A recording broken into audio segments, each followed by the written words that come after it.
Hi friends, this is Anne from Life's Budget, and today we're going to do something a little bit different. I'm going to show you the one thing you can do so you're no longer freaking out if you're going to be able to pay for your rent. My daughter is joining us today. We're going to call her Lady Glitter Sparkles for now. She'll probably come over to this part of the table in a little bit.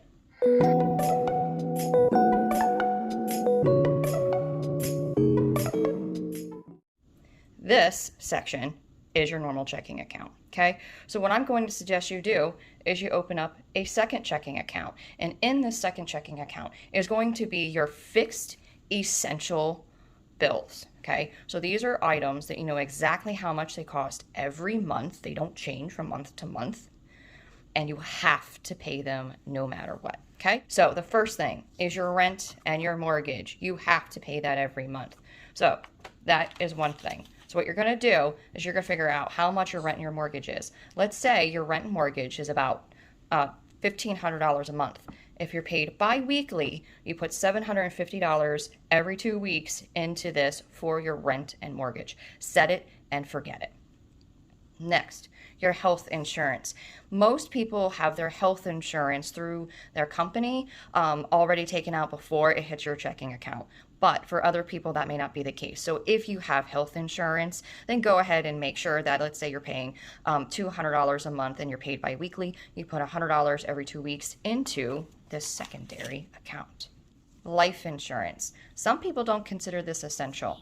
But the reason that I consider it essential is because if something happens to you, what happens to your family? Life insurance is very inexpensive. For a healthy 30-year-old, I believe it's around $15 a month. So you would put $750 every 2 weeks into this account. All right, car insurance. Car insurance, we get an update about every 3 to 6 months if it goes up, if it goes down. Some companies will allow you to pay less if you pay for annual and things like that. You're going to want to find out all of those little tips and tricks from your insurance company.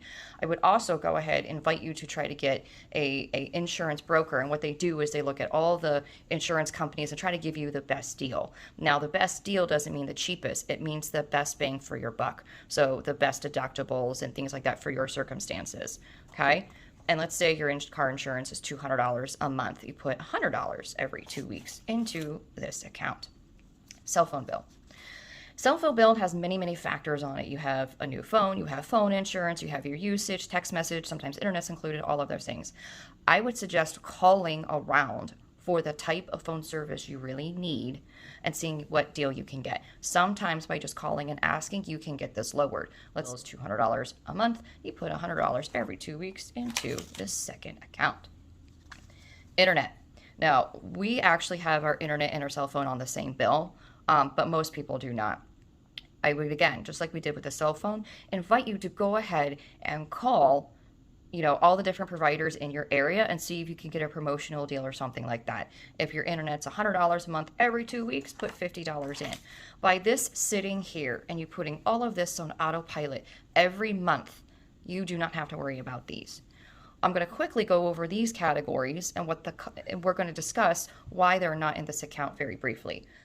All of your other essentials, variable, reoccurring, occasional, are in this pile. We're going to quickly go through them, but in the next week's video, we're going to start tackling this group and how do you keep this under control. Some of the reoccurring essential variable costs are before and after school care, your vehicle gas, your electricity, natural gas, water, groceries. These are essentials that happen occasionally and you can kind of plan for. School supplies, updates in technology, home maintenance and repairs, car repairs and maintenance, hygiene products, car payment, summer childcare, shoes, clothing. These are variable nice to haves. They're not essential, but they're nice to have.